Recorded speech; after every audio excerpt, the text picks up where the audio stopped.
I'm Jennifer Bonner, and I am playing Abby in the Orlando Shakespeare Theater in partnership with UCF's production of Bad Dog.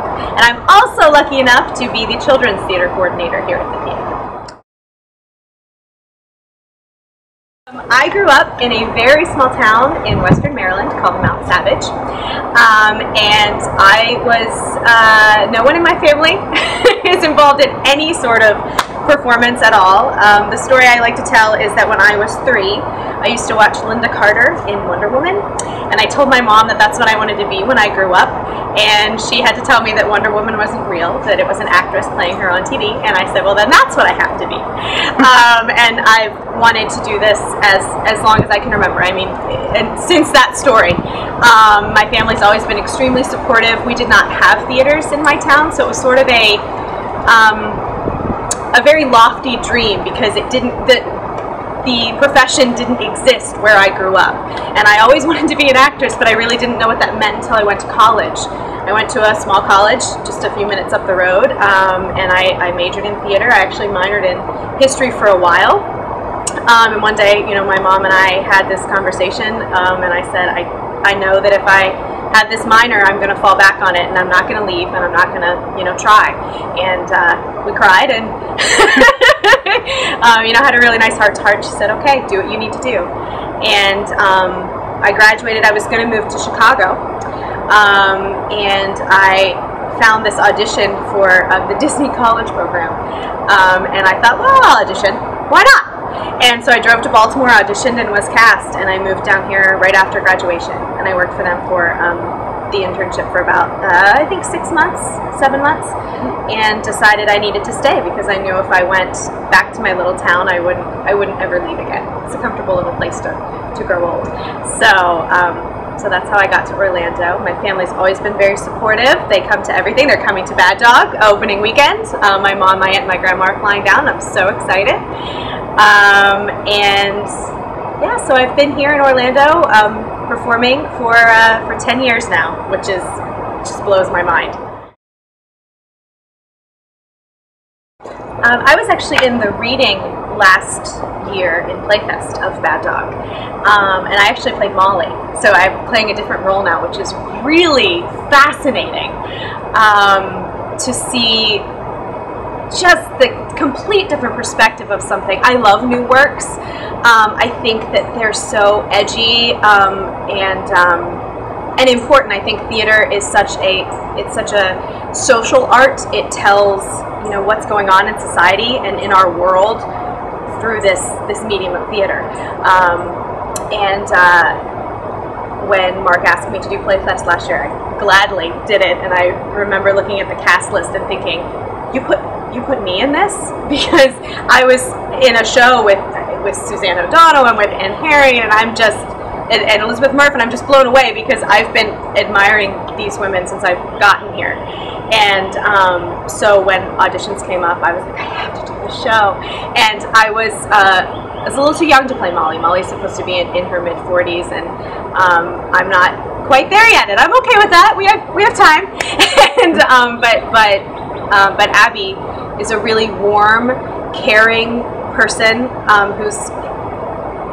she's love, you know, and I like to try to embody that in my own life. So it was a character that really spoke to me, and so I read for Abby and was over the moon whenever I got the call. I still am.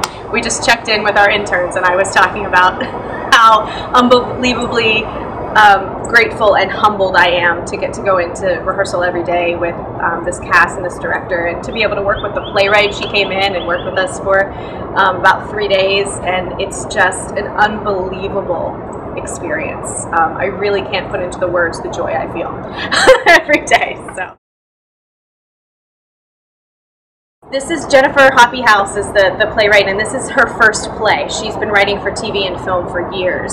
She has a great career there, and this is her first play. So she's very protective of it in a wonderful way. She wants to make sure it's done right, and how lucky are we to be able to do that for her. And Mark's a wonderful director, and they take a great care. And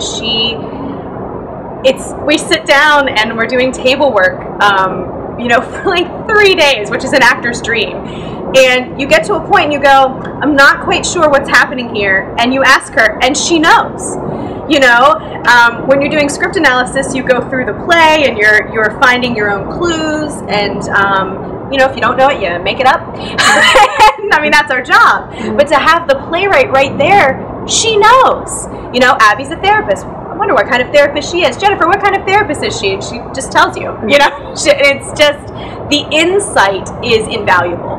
And she's such a wonderful, warm, caring person that it's just, you know, they always talk about theater being such a family, and it's great when you get to welcome new members in that get to come and go. And she'll be back next week, and we're all really excited to have her here again. So. One of the best parts about this whole process for me is just watching other actors process.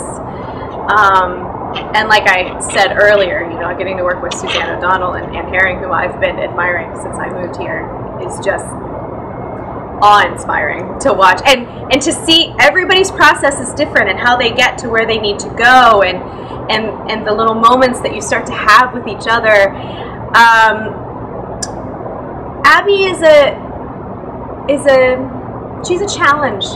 She's a challenge for one reason, because you know, having played the other role, you're on that path, and then you're changing to another. And it was only a reading, so I wasn't as deep into it as I am now. But to completely go, it's a 180, and to just listen to the playwright who, she told me once, she said, you really have that yummy, warm quality that Abby needs to have. And just her saying that, I went, okay, all right, so that's how I need to say this. You know, somebody that's warm and loving, it doesn't mean they can't be angry. You know, it doesn't mean that they can't get upset. It doesn't mean that, you know, everybody has such a range of emotions. It's the way that they exhibit those. So, you know, I've learned so much by just observing everyone and just listening. You know, Jennifer talks about one of the characters, and it gives you insight on your own, because, oh, well, that's how they must relate to each other. And we'll sit and we'll stop and talk in the rehearsal process and go, okay, so I'm having a little trouble on this moment. How do we get here? And we all sit and talk together, and you come to it as a group, as an ensemble, and it's just being in the room with that talent is so. It fills my spirit. It's just so wonderful, and I could sit in that room as a fly on the wall, but being able to actually be in the process, it's making me be a better artist, and I'm so thankful for that. This play is so real. For example, I like to watch independent movies, because I feel like they're just a slice of life. There's nothing, while it's epic in its own respect, because it is life, and it's the life that you're living, I feel like this play is like that. It is a slice of life. It is an important story to be told, but it's not important because it's about Julius Caesar. It's important because it's about people. And it's about the struggles that people go through every single day. And it's bringing that to light in front of an audience. And then they get to have the time to talk back with us about it. And maybe someone has been through that. And maybe it hits them because they're going through it right now and they have to take some action. You know, theater is such a powerful tool because of that. So I'm really excited about that. I'm so nervous. I mean, personally, I'm so nervous and so excited all at the same time. I'm probably going to cry as soon as I get off stage, just of overwhelming joy. But the Goldman Theater is such an intimate theater, too, so it's really, there's such a difference in the different theater spaces that you have. They're going to be living it with us, and it is a slice of life in this family that is just trying to work through something. And you know, our hope is you know, maybe we can help somebody work through something. You never know what someone in the audience is experiencing in their own life and how it's going to affect them. So I think I'm really excited about that, and to hear what they have to say during the talkbacks. I think we have 5 scheduled now, which is great.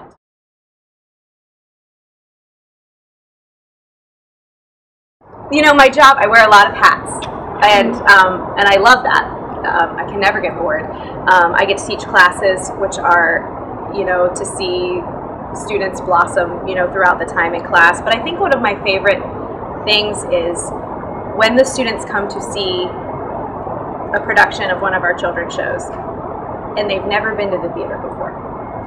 And the joy and the awe that they are able to view theater through just warms my heart so much. And we're changing them. You know, we're giving them an experience that they would never have. It's a different form of literacy, you know, in a way. It's seeing the world through different eyes, and it's really educating the entire child, which I think is very important. And being able to provide an experience like that for someone that may not have it before, and knowing that it could very well be a turning point for something in their life, much like an adult audience member coming to see something new. It could just be that moment in their life that turns a switch and makes them, you know, want to be a writer or you know, just do better in school. It doesn't matter what it is. It's just, I think theater has so many moments, and I think it touches people at different levels. And seeing the joy whenever we do James and the Giant Peach, and the peach grows. And you know, I've been in theater for years, so I know that it's music and it's lights and it's all of this theater magic. But the kids don't know that. They just see the magic. And in a time of TV and film, which I love, and the internet, something about it being live and right in front of them, I don't know, it makes their imaginations continue. And I think that, you know, you should never grow up. A little bit of Peter Pan there, you know. Imagination's so important to living such a full and wonderful life, and I think theater really brings that, and it makes it okay. It makes it okay to still believe in magic. Working in many different aspects of theater, it helps you understand what everyone is going through at any given moment. My love is performing. I've tried to not do it. It does not work well for me. There's just a, you know, kind of an ache that needs to be filled, like a hole that is in my that needs to be filled when I'm not doing it. But I like to try new things. And I always tell my friends, I said, I'm a jack of all trades, master of none. Like, some days I wish that there was just something that I did so well that there was absolutely nothing else I could do. But maybe that is theater, you know? Acting teachers always say, if there's anything else you can possibly do it. Because it's such a hard profession to be in, struggle and money and things like that. But it's unbelievably gratifying. But I think I've always just wanted to be a part of the magic. So I want to do that however I can. But I don't feel more at home than I do on stage. And here at this theater, because some days I walk in the door and I can't believe that I get to work here every day. It's pretty amazing. So my big thing right now at the moment is, because I am so busy, trying to take that time to really breathe. I really want to travel. I got my passport last year. I've never had it before, and I'm from this small little town, and I obviously always dreamed that I would have it. But I guess I never thought it would be a reality, and I got it. So I gotta, you know, that's in the works. It's in my hand, so now I can go out of the country, and I'm really excited about that. I loved, you know, Spotify. I like to find new artists on Spotify. I'm really loving the Civil Wars right now, and I've just finished the Unbreakable Kimmy Schmidt on Netflix, which is just that tends to be my downtime. I like to go home and I like to sit and I, you know, make a bowl of popcorn and I will watch something, or sit on my rocking chair because I'm 80 and read a book, or write in my journal. I've been doing that a lot lately too. I had a friend of mine that said, there's so much good going on in your life now. Will you please write it down? And I was actually up for about 2 hours last night just writing because I found that oh wow, I forgot how much I love to write, because you put blinders on sometimes, and you are working so hard that you forget about those other little things that you like to do, and writing is one of them, finding the time to just sit in my chair and read, and I've started relearning French because I have a passport, so these things are all going together, yeah, so I guess that's kind of what I've been doing, and trying to enjoy this beautiful weather that we have in Florida, which is nice. I like to go for nice walks around the lake and try not to be eaten by an alligator. Thank you so much. Please come and see the world premiere of Bad Dog playing at the Orlando Shakespeare Theater, April 8th through May 3rd.